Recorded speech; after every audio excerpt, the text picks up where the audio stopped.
Bismillah ar-Rahman ar-Rahim. Assalamu alaikum wa rahmatullah wa barakatuh. Je voulais parler avec vous de quelque chose qui touche tout le monde, tout le monde, tout le monde, tout le monde, tout le monde, tout le monde. Subhanallah, à quel point les prophéties d'Allah sont vraies et toutes à l'œuvre. Je vais aborder avec vous la question de la fitna, qui est une question, subhanallah, qui est longue, périlleuse, tout ce que vous voulez. Mais dans tous les cas, je vais l'aborder avec les mêmes caractéristiques que je donne à mon travail, c'est-à-dire les grandes lignes et essayer d'avoir un maximum d'objectivité selon ce qu'Allah nous a enseigné. Donc, la fitna, c'est quoi? C'est la promesse d'Allah. Elle rejoint une autre promesse qui est: je vais vous éprouver les uns par les autres. Donc, les non-croyants éprouvent les croyants s'éprouvent entre eux. Et donc, du coup, c'est comme ça. L'être humain va s'opposer toujours à un autre être humain, tout en pensant détenir la vérité, chacun d'entre eux pensant avoir raison, ou alors ayant assurément tort, mais dans tous les cas, le principe, c'est toujours le même. Donc, il va y avoir parmi nous, beaucoup de gens de la communauté qui vont faire des affirmations parce qu'elles sont dans le Coran. Allah a maudit telle catégorie de gens. Allah a maudit les homosexuels. Allah a maudit ceux qui ne s'acquittent pas de sa prière. Allah a maudit ceux qui font leur prière en retard. Allah a maudit ceux qui font telle et telle et telle et telle action. Alors oui, c'est vrai.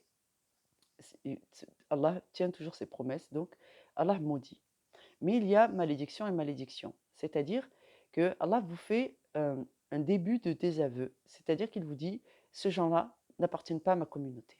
C'est-à-dire il est en train de pointer du doigt quelque chose qu'il va falloir réformer ou tout du moins réfréner.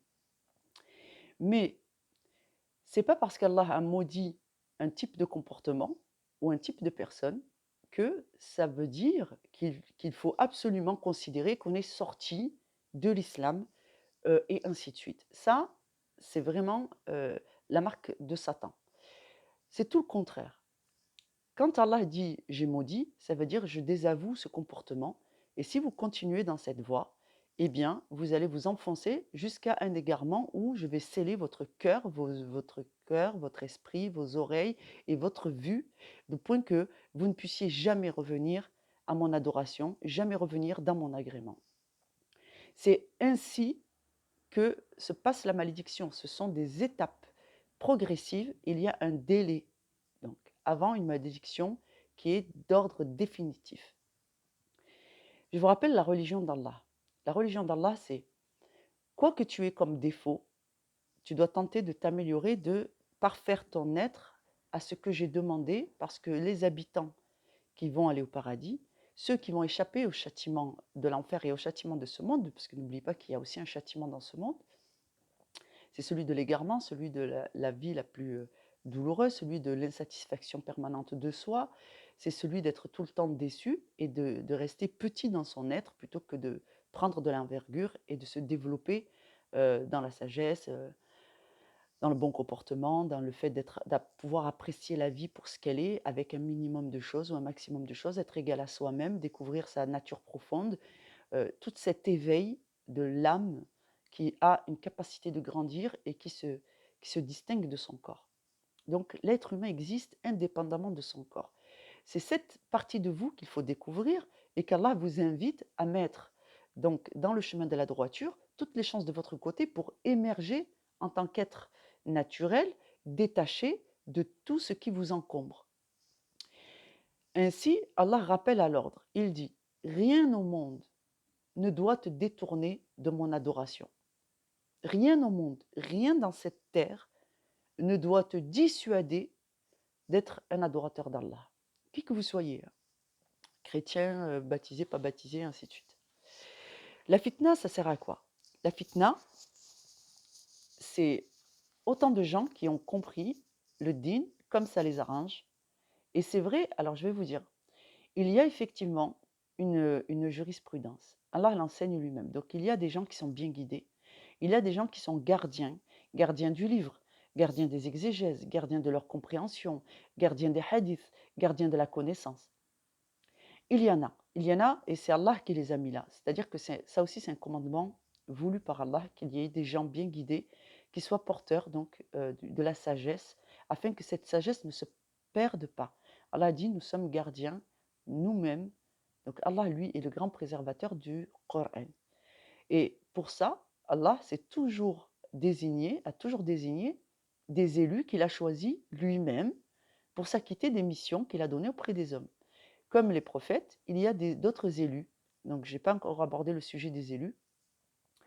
Des gens qu'Allah a élus lui-même, purifiés au gré de leur vie, malgré qu'ils aient eu beaucoup des vies avec des remous, beaucoup de difficultés, et qu'il a lui-même purifié, guidé et instruit, mené par la voie de la connaissance, et donc révélé à ses serviteurs une part de la prophétie, une part du livre, une part seulement.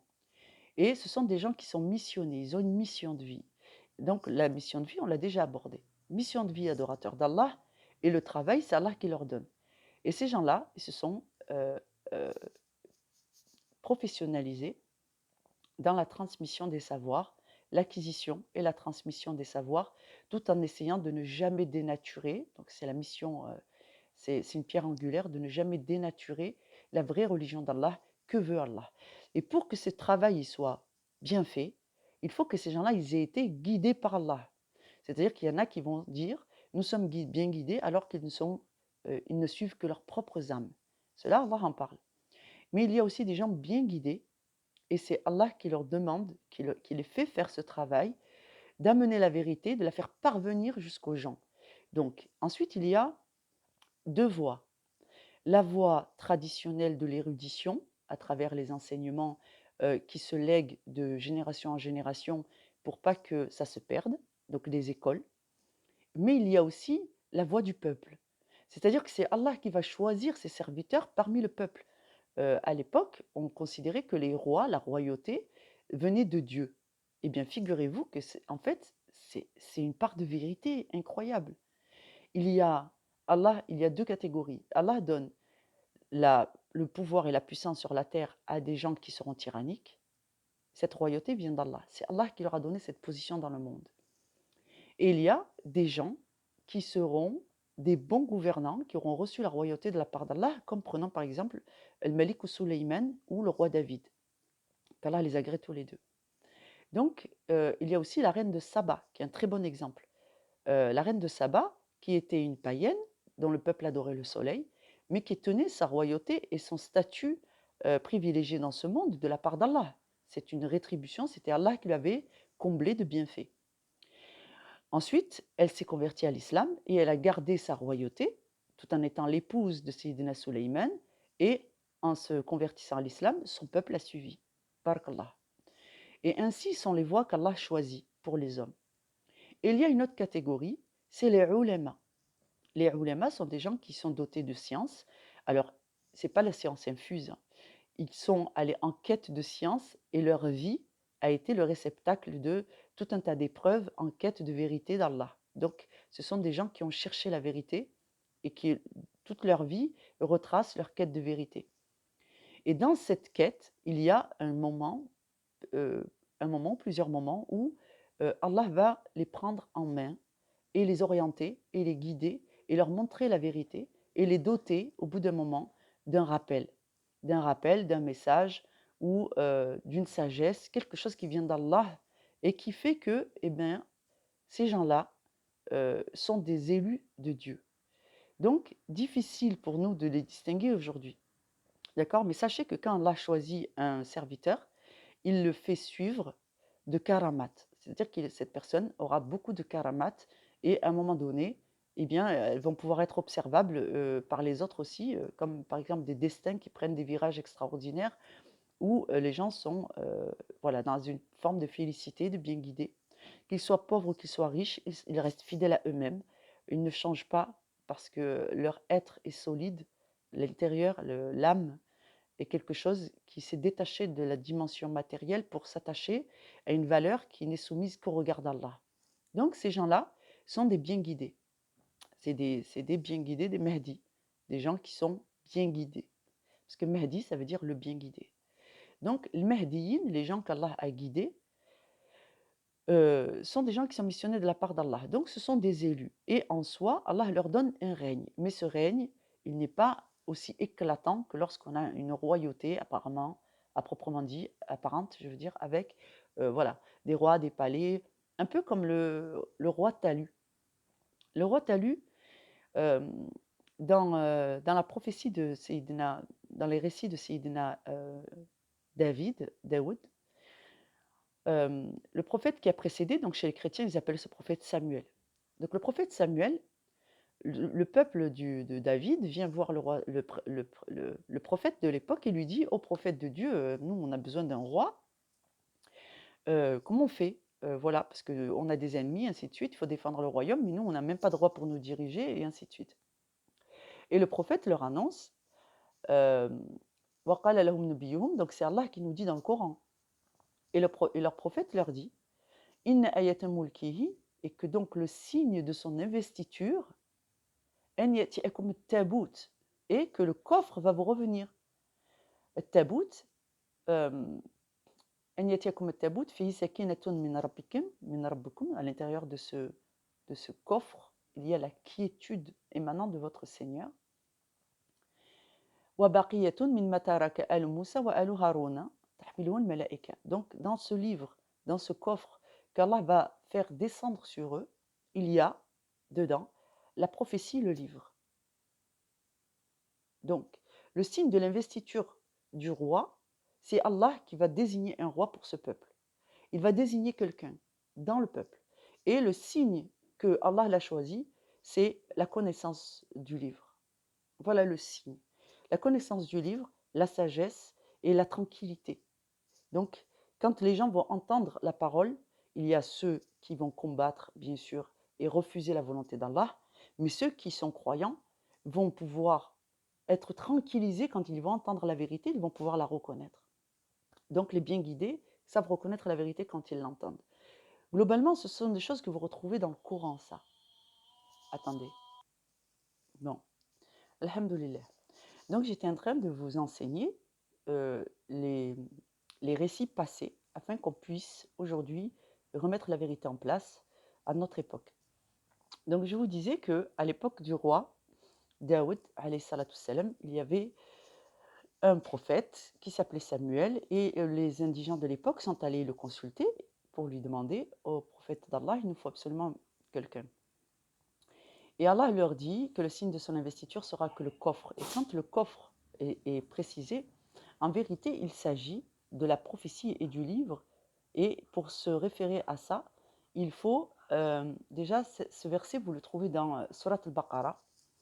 Et ensuite, il faut lire Surat al-Qadr, Lilat al-Qadr.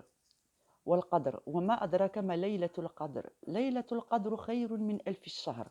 Voilà ce qui se passe quand Allah donne le coffre qui désigne l'investiture d'un roi parmi la communauté des croyants. Inni anzalnahu fi laylatil qadr. Donc ça, c'est l'équivalent, mais il faut transposer. Ça, c'est ce que Allah révèle au prophète Mohammed alayhi salatu salam au sujet de la révélation euh, du, pour le prophète alayhi salatu salam, le prophète Mohammed. Donc voilà, Allah nous explique comment ça se passe quand il donne la révélation à quelqu'un. Il dit: Inni anzalnahu fi laylatil qadr. وما أدراك ما ليلة القدر ليلة القدر خير من ألف الشهر تنزل الملائكة والروح. Donc inni anzalnahu, ça veut dire que c'est nous qui l'avons fait descendre, et c'est Allah qui parle, d'accord? Donc c'est nous qui avons fait descendre la révélation sur le prophète. Inni anzalnahu fi laylatul qadr. وما أدراك ما ليلة القدر. Donc qu'est-ce que la nuit de Qadr? La nuit de Qadr خير من ألف شهر, meilleur que 1000 mois. تنزل الملائكة والروح فيها. Donc nous avons fait descendre les anges et Ruh, c'est Allah, c'est sa volonté, c'est sa parole, ce sont les décrets portés par Gabriel, alayhi salatu salam. Ruh, c'est ce que les chrétiens appellent le Saint-Esprit. Le Saint-Esprit, c'est Gabriel. Mais Gabriel est l'ange porteur de la parole de Dieu, l'ange porteur de la révélation, des décrets. Donc, quand Allah envoie un décret sur un serviteur, l'ange Gabriel est toujours de la partie, alayhi salatu salam. والروح فيها, donc dans cette nuit bénie, salamun hiya hatta matla al-fajr. Donc elle sera une bénédiction jusqu'aux montées de l'aube. Donc, ainsi, lorsqu'Allah donne une révélation, il désigne un messager, il y a une descente de la parole d'Allah. Donc, cette parole, c'est les Écritures, parce que c'est ce qu'on appelle les Écritures, c'est la parole de Dieu, en fait. Donc, prenons par exemple Moussa, alayhi salatu salam.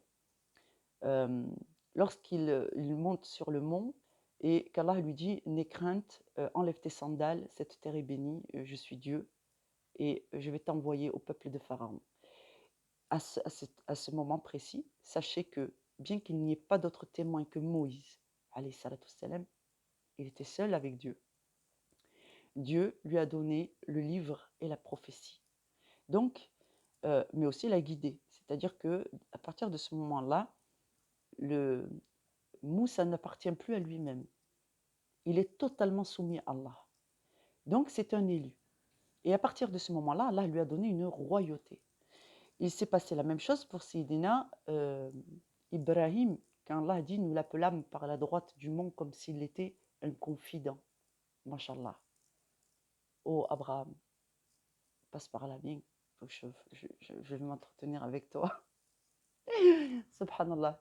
Mashallah, c'est vrai que quand on se plonge vraiment et qu'on prend la mesure de qui est Allah et qu'on se plonge dans le récit qu'Allah nous a fait parvenir, quand c'est Dieu qui parle, il dit « et nous l'appelâmes », c'est Dieu qui appelle. Et Dieu est un roi, on a oublié. Donc, si lui, il a envie de faire un prévôt dans telle région du monde, à telle époque, et de les choisir, et de dire, bon voilà, ce prévôt-là, il va faire les grandes écoles coraniques, et il va aller rassembler toute la connaissance qui existe déjà, et faire un nouvel ouvrage qui va être republié pour cette époque, en ce temps, il le fait. Si Allah a dit parmi les indigents, les peuples, je vais prendre des gens dans la population générale, leur donner une connaissance particulière et les faire des petits guides, des petits soutiens, des petits piliers pour les gens qui sont de leur époque, il le fait.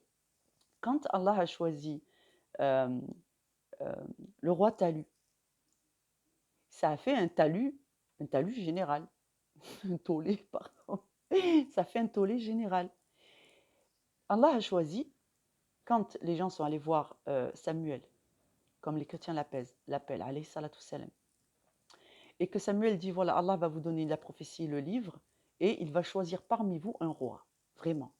Donc Allah a choisi quelqu'un dans le peuple qui était un indigent, c'est-à-dire quelqu'un qui ne possède rien. Vraiment, le mec, il n'a pas de terre, il n'a pas d'armée, il n'a pas de chevaux, il avait que dalle en fait. Le gars, c'était un pauvre. Il choisit un paysan. Il choisit un paysan qui a rien. Eh bien, tout le village, toute cette population, ils se sont rebellés en disant, mais comment on a des ennemis comme Goliath et ses troupes, et Dieu il nous a mis un roi qui est indigent. Mais figurez-vous que ce roi, qui est un élu d'Allah, a toute autorité sur ce peuple. Voilà. Toute autorité en termes de sagesse, en termes de guider pour ce peuple. C'est-à-dire qu'il ne peut pas guider un peuple de notre continent, ce n'est pas son rayon, son champ d'action. Allah lui a donné comme champ d'action ce peuple pour les événements qui allaient se produire. Donc ils avaient besoin d'un dirigeant et Allah leur a donné quelqu'un qui n'a de royauté en réalité que celle qui lui vient d'Allah Azza wa Jal. Et ça doit faire foi. Ça, auprès des croyants, pratiquants, qui savent que la royauté vient de Dieu, qu'ils choisissent un indigent ou un roi riche, eh bien, la volonté d'Allah est celle-ci, il faut l'accepter. Et c'est une épreuve pour le peuple que d'avoir un roi qui soit un indigent, un pauvre.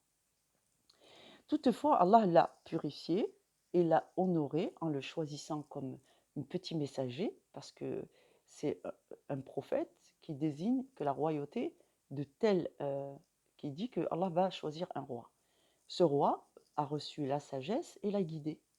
Et une part du livre, c'est-à-dire la connaissance de la volonté d'Allah, et il était soumis, il était musulman.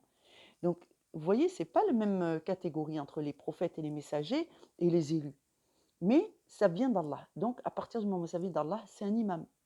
Donc, leur roi était un guide spirituel et un guide dans le vrai monde, c'est-à-dire qu'il a été désigné par Dieu pour avoir une autorité sur son peuple. Donc, toute cette, tout ce pouvoir qu'Allah donne en termes de responsabilité vis-à-vis des autres et vis-à-vis de la guider, d'autrui, ça vient de Dieu. Il n'est pas autorisé à un être humain de dire tiens, tiens, tiens, moi je sais, je vais vous guider, vous inquiétez pas, vous avez qu'à faire comme je vous dis, ne suivez pas un tel, un tel, un tel, c'est des maudits, et voilà, suivez-moi, vous allez être bien guidé. Si quelqu'un s'avise de faire ça, de dénigrer les autres sans avoir de preuves, et de s'autoproclamer guide sans avoir consulté Allah, sans que ça lui vienne de Dieu, celui-là, c'est un maudit perpétuel. Allah dit au sujet de ces gens, et c'est eux qui sont à l'origine de la fitna, donc je vous le rappelle, hein, c'est le sujet de la vidéo. Allah dit au sujet de ces gens-là, ils se pensent bien guidés alors qu'ils ne suivent que leurs âmes. Donc vraiment, ce sont des gens qui sont égarés. C'est ce qu'on appelle les égarés. Donc les égarés, en pensant être des gens bien, en pensant faire le bien, rappelez-vous que le chemin de l'enfer sont pavés de bonnes intentions, c'est ce qu'on appelle des égarés, et ils vont égarer avec eux plein de gens, et surtout semer le doute dans l'esprit de ceux qui cherchent la vérité, jusqu'à vous dire, oui mais toi tu es homosexuel, toi tu es un damné, laisse tomber, Allah vous a maudit, jamais, au grand jamais, Allah n'acceptera tes prières. Et bien là, cette personne, quand elle dit ça, elle vient de se donner un double de malédiction à elle-même, et le pire, c'est qu'il y a des gens qui les écoutent. Alors c'est pas parce qu'ils sont énervés, harangués, en train de vous jurer tous les trucs possibles et imaginables. Ils sont persuadés eux-mêmes, il ne faut pas que les gens se laissent persuader par des gens qui ont si peu de connaissances. Ce sont des ignorants. La vraie épreuve de ce monde, revenons à la source, à la base, la vraie épreuve de ce monde, c'est de faire ses preuves. Allah a créé dans l'être humain des gens qui avaient des maladies du sommeil, des gens qui avaient des troubles psychocognitifs, des gens qui ont des maladies réelles comme l'épilepsie, des femmes qui ont des troubles menstruels constants, et des femmes qui ne peuvent pas avoir d'enfants. Allah a créé des gens avec des particularités. Il y a des personnes qui sont nées avec des troubles de ne pas savoir s'ils sont hommes ou femmes, et il y en a d'autres qui ont été comment te dire, perturbés par des discours de appartenance. Il y a des gens qui sont faciles comment te dire, à déstabiliser parce qu'ils n'ont pas encore construit leur intériorité. Ils n'ont pas encore cette force intérieure de savoir qui ils sont et d'être stables. Il y a des gens qui sont faciles à détourner, il y a des gens qui naissent avec des spécificités. Il y a des gens qui sont depuis tout jeune pas du tout attirés par le genre, le sexe opposé. Et ces gens-là, ils souffrent d'une homosexualité qui ne leur convient pas parce qu'ils ne l'ont pas choisi. Et il y en a qui viennent vous dire, oui, toi, si tu es comme ça, tu es comme ça, tu es comme ça, tu es damné. Ben, dites-vous une chose. Allah a dit que c'était immoral. On ne va pas contredire Dieu parce qu'on ne peut pas contredire Dieu. Ça serait une faute. Donc, Dieu a raison. Cette voie-là, c'est une voie qui va vous mener à l'égarement, à la souffrance, à plein de comportements qui vont induire chez vous une souffrance émotionnelle et psychologique. Moi, ce que je dis aux gens, lorsque vous avez une particularité qui vous rend la vie difficile dans votre pratique et que vous trouvez et qui rend la pratique de l'islam difficile, il faut suivre une loi qui est essentielle. Allah a dit que rien au monde ne peut tuer votre piété et vous empêcher d'adorer Allah. Voilà. Rien au monde ne peut vous empêcher d'adorer Dieu. J'ai créé les hommes et les djinns rien que pour qu'ils m'adorent. Donc, qu'est-ce qu'on va faire? Eh bien, on va essayer de faire au plus simple et on ne va pas suivre n'importe qui et écouter les propos de gens qui vont vous foutre la haine, vous donner une mauvaise opinion de vous-même ou vous donner vraiment l'envie d'abandonner. Parce que si le sentiment que ça vous donne, c'est que là, vous avez envie d'abandonner, c'est que l'approche, elle n'est pas bonne. Les gens que vous écoutez, ils ont une approche qui Alors, tout est relatif, mais si vous avez une particularité, leur discours n'est pas adapté à votre cas pratique. Et c'est la réalité, c'est comme ça. À travers toutes les expériences que j'ai en tant que raqi, je me suis rendu compte d'une chose. On a tous du mal à tenir notre religion, surtout à notre époque, surtout dans nos sociétés contemporaines. Ce que je dis aux gens, si tu as un problème, si tu considères qu'en tant qu'homosexuel, tu as trop entendu de malédictions, ils sont maudits, ils sont maudits, ils sont maudits, ils sont maudits, eh bien, sache que ce qui va te valoir une malédiction plus importante, et celle-là, elle est vraie, elle est authentique, c'est de délaisser Dieu pour des raisons subsidiaires. Si tu renonces à ta prière et tu renonces à reconnaître l'autorité d'Allah sur le monde, eh bien, tu as, tu as, tu as échoué dans ton épreuve de vie. C'est ça l'échec. C'est pas d'avoir un penchant sexuel que tu ne peux contrôler qui fait que tu es maudit. C'est le fait que tu vas te laisser dissuader de faire ce pourquoi Allah t'a créé. Quand je, quand, je, quand je rappelle aux gens que vous n'avez réellement de pouvoir sur vous que celui qu'Allah vous donne, et vous n'avez réellement de chance de réussite de, de traverser toute cette épreuve difficile de la dunya et d'arriver à obtenir l'agrément d'Allah qu'à travers la prière. Tout ce qui vous dissuadera de faire la prière, wallahi les gens, c'est un piège pour vous. Donc, ceux qui ont des menstrues, les femmes qui ont tout le temps des problèmes de menstrues qui ne veulent pas s'arrêter. Au bout de 7 jours, c'est quoi le délai de la menstrue? C'est entre 5 et 7 jours. Au bout de 7 jours, si tu vois que les menstrues, elles ne sont pas passées, et que c'est donc en fait une espèce de problème gynécologique, tu fais tes ablutions, et bien dans tes ablutions, tu vas rajouter les ablutions intimes. Tu sais que tu as tes menstrues, tu vas faire tes ablutions intimes, tu vas aller faire tes ablutions, et tu vas te dépêcher de t'acquitter de ta salate, plutôt que de renoncer à ta salate à cause de ça. Au bout de 7 jours, donc tu laisses passer le délai prescrit pour les règles, 7 jours. Et au bout de 7 jours, si tu as encore des saignements, fisabilillah, tu vas dire, ya Allah, je pense que c'est un problème de menstru, que ça ne m'empêche pas de m'acquitter de mon dîn, et c'est toi qui seras juge de savoir si tu acceptes mes prières ou pas.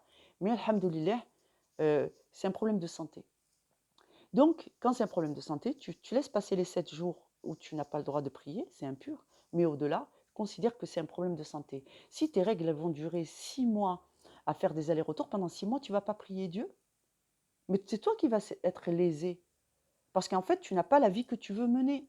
Donc, quand c'est un problème de santé, c'est différent que quand c'est les menstrues normales. Quand tu as tes menstrues normales, tu es en bonne santé. Mais quand tes menstrues, elles durent, c'est un problème de santé.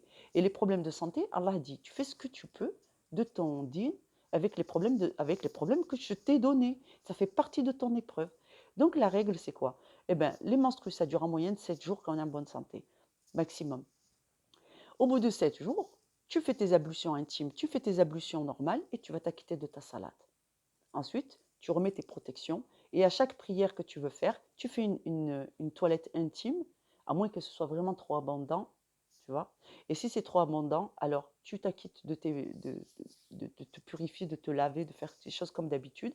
Tu t'assois sur une chaise et tu fais des doigts et tu fais des dhikr et tu peux réciter le Coran. Halal, tu as le droit. Donc tu peux remplacer cette prière du malade contre la prière contre le tapis. Mais ça, ce sont des choses qu'Allah autorise. Non seulement que c'est autorisé, mais aussi c'est préférable parce que le soutien pour celui qui souffre, celui qui a une maladie, celui qui a des difficultés, il est dans la salate. Et c'est à travers la prière qu'Allah va te soutenir. Donc, si tu ne lâches pas Dieu, quels que soient les problèmes que tu rencontres, eh bien, Allah ne te lâchera pas. Donc, la fitna vise à dire, regardez, Allah a dit, ils sont maudits, alors disons-leur qu'ils sont maudits. Mais en fait, en faisant ça, ils sont en train de planter des lames dans votre dos et de taillader votre cœur. Et ça, c'est haram. Voilà. Donc ça, c'est vraiment les grandes lignes. Donc, je vous disais que parmi les gens qu'Allah avait choisis pour être guide de la communauté, afin que vous puissiez les distinguer, ce sont des gens, parmi eux, il y a des riches et il y a des pauvres. C'est-à-dire, il y a des gens, ça se voit, ils ont le faste, mashallah, voilà, il les a mis en bonne position pour être des guides spirituels. Et ils ont œuvré pour ça. Ne croyez pas qu'ils ont il y a de l'argent qui est tombé du ciel. Non, non. C'est des gens, ils ont travaillé toute leur vie, mais de là-dedans, dans leur vie, le cheminement qui les a amenés à avoir des biens et tout, il y a la miséricorde d'Allah, il y a la guidée, et ainsi de suite. Et puis, ils vont arriver à une bonne position, ils vont pouvoir travailler un peu plus sereinement. Et il y a des indigents, c'est-à-dire des gens qui ont eux-mêmes une vie difficile, pleine d'épreuves, et ils n'ont pas la richesse, ils sont indigents, subhanallah, comme le prophète alayhi salatu wassalam, qui n'était pas riche en fait. Il avait une capacité d'unir les sociétés, de, de, de rallier les clans, de faire cesser les guerres ethniques, pas les guerres entre interclans et ainsi de suite, qui donne l'impression de loin que c'était un homme riche, mais en fait c'est un homme qui a toujours tout donné, de toutes les richesses qu'il avait, de ses butins de guerre, il les a répartis avec tous les gens de la communauté, au point que lui, il ne lui restait jamais rien. Subhanallah. Donc, du coup, c'est un homme qui a vécu dans le minimalisme total. Alayhi salatu salam. Et dans notre esprit, c'était un homme riche, mais il était extrêmement riche de la miséricorde d'Allah. Ça, c'est une certitude. Donc, parmi donc, ces gens que je suis en train de vous expliquer, c'est ce qu'on appelle les ulema. D'accord? Donc, parmi ces ulema, il y a donc deux catégories. Ceux qui suivent le chemin habituel avec les grandes écoles, fréquenter les bibliothèques, d'autres érudits avant eux qui avaient la connaissance qui est transmise comme ça, ils deviennent gardiens de la connaissance. Et parmi eux, il y a des ulema qui sont choisis parmi le peuple, et c'est Allah qui va décider qui a une bonne influence sur l'ensemble de la communauté, une part de la communauté, ou un tout petit groupe, c'est-à-dire des fois ça peut se cantonner à son village, son quartier, la mosquée du coin, et ainsi de suite. Donc ces gens-là, Allah les choisit. Ils ont une sagesse qui permet aux gens de se réconcilier avec Allah. C'est vraiment à ça qu'on va pouvoir les reconnaître. Deuxièmement, ils ne se proclament pas et ils ne peuvent pas, parce que Allah le leur interdit, ils ne peuvent pas se proclamer serviteurs de Dieu, élus, guides et ainsi de suite. Et ils n'ont même pas le droit de dire aux gens hey, vous devez m'obéir parce que moi j'ai reçu la science. Ils n'ont pas le droit, subhanallah, parce qu'en réalité c'est Allah qui guide. Allah dit tu es là pour faire le rappel, fais le rappel là où il est utile et euh, Allah aime les miséricordieux, sois miséricordieux avec les gens de ta communauté et Allah aime les miséricordieux. Donc, les choses elles sont claires. Quelqu'un qui vous dira, toi, laisse tomber, tu es maudit, tu as vu ce que tu as fait, subhanallah, il va te falloir, fuyez ces gens-là, c'est bon, stop. Mais quand un imam, il vous dit, Allah a maudit ceux qui font ça, il n'est pas en train de te dire, tu es maudit. Un bon imam. Un bon imam, il rappelle le dhikr, c'est-à-dire qu'on n'a pas le droit de contredire ce que Dieu dit. Soit on est soumis, soit on ne l'est pas. Mais par contre, il faut rappeler les grandes lignes. Si tu ne respectes pas ces grandes lignes, quel que soit ton tafsir de ce qu'il y a dans le livre, tu as tout faux. Et ça, c'est super important et il y a beaucoup de gens qui l'oublient. Quand un imam te dit, tiens, ça, ne fais pas ça parce qu'Allah a maudit les gens qui font ça, il est en train de te dire, essaye de réformer cette partie de ton être. Donc tu vas me dire, oui, mais bon, moi je suis homosexuel, je suis obligée d'aborder le sujet parce que c'est très, très, très d'actualité, c'est très contemporain. Oui, mais moi, toute ma vie, je n'ai pas suivi l'islam. J'ai fait tout ce qu'Allah a maudit, tout ce qu'Allah a détesté. Ou moi, j'ai un penchant sexuel, ou j'ai un penchant pour l'alcool, ou j'ai un penchant pour un truc, et je sais que je ne peux pas changer ça. Ben, je vais te dire, pour les gens qui ont un penchant sexuel, subhanallah, qui ne peuvent pas réformer, il y a des choses plus graves que vous pouvez réformer. Déjà, si vous avez tendance à passer d'un partenaire à l'autre, arrêtez cette pratique. La stabilité dans le couple, moi je ne vous dis pas qu'il faut vous mettre en couple. Je vous dis que dans le couple, il y a une stabilité qui est mieux que d'être un fornicateur. Donc ce n'est pas parce que vous êtes homosexuel que vous êtes obligé de doubler ça de la fornication. Est-ce que vous comprenez le principe? Il faut poser les limites. Je suis une bonne personne, je ne suis pas un fornicateur, je ne suis pas disponible pour n'importe qui. J'ai du respect pour moi-même, j'ai du respect pour ma sexualité, je ne me donne pas n'importe qui. Quand on est hétérosexuel, cette règle, elle prévaut. Qu'on soit homosexuel, cette règle, elle prévaut quand même. Donc, il faut remettre les choses à leur place. Allah vous demande d'avoir du respect pour vous-même. Allah vous demande de prendre la mesure de la valeur que vous avez. Il vous a créé. Il ne vous a pas créé pour le plaisir de créer, il vous a créé, vous avez une valeur. Prenez prenez conscience de la valeur que vous avez et suivez un maximum des principes et des préceptes qu'Allah a donnés afin qu'on reste, euh, qu'on ait encore une bonne opinion